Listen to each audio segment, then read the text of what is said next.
বিশেষ মানুহবোৰ যিজন আপোনাৰ হ'ব পাৰে স্বামী, আপোনাৰ পত্নী, আপোনাৰ প্ৰিয়জন, যোনেই হওক বা সকলোৰে জীৱনত এজন বিশেষ মানুহ থাকে নহয়নে? কিছুমান মানুহ সদায় বিশেষ। কি খবৰ বুলি সোধাজনতকৈ মন বেয়া নেকি বুলি সোধাজন সদায় বিশেষ। কিবা হ'লে মোক ক'বা বুলি কোৱাজনতকৈ কি হৈছে মোক কোৱা বুলি কোৱাজন সদায় বিশেষ। ষ্টেটাছত দুখাৰী লিখাৰ পাছত ভাল লিখিছা ময়ো দিম দেই বুলি কোৱাজনতকৈ ঠিকে আছানে তুমি বুলি সোধাজন সদায় বিশেষ। মেছেজত ভালে থাকা তুমি বুলি বুজোৱাজনতকৈ ফোন কৰোঁনে বুলি সোধাজন সদায় বিশেষ।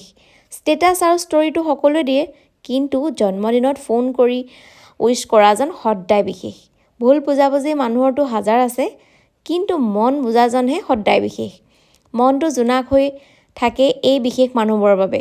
দিনটোত চাগে আজি আপুনি বহুত মানুহ লগ পাইছে আৰু পাব, কিন্তু ওপৰৰ কথাখিনি পঢ়োঁতে বা আপুনি শুনোতে যাৰ মুখখন আপোনাৰ মনলৈ আহিছে তেওঁ আপোনাৰ বাবে সদায় বিশেষ।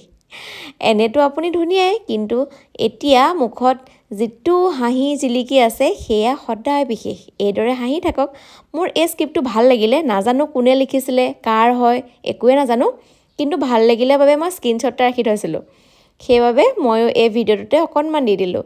কেনেকুৱা লাগিছে জনাব, আৰু সেই বিশেষ মানুহজন কোন হয় মোৰ কমেণ্টত জনাব, আৰু মই সেই মোৰ বিশেষ মানুহজনক ময়ো টেগ কৰিছোঁ, চাবলৈ নাপাহৰিব দেই। ভাল লাগিলে শ্বেয়াৰ কৰিব।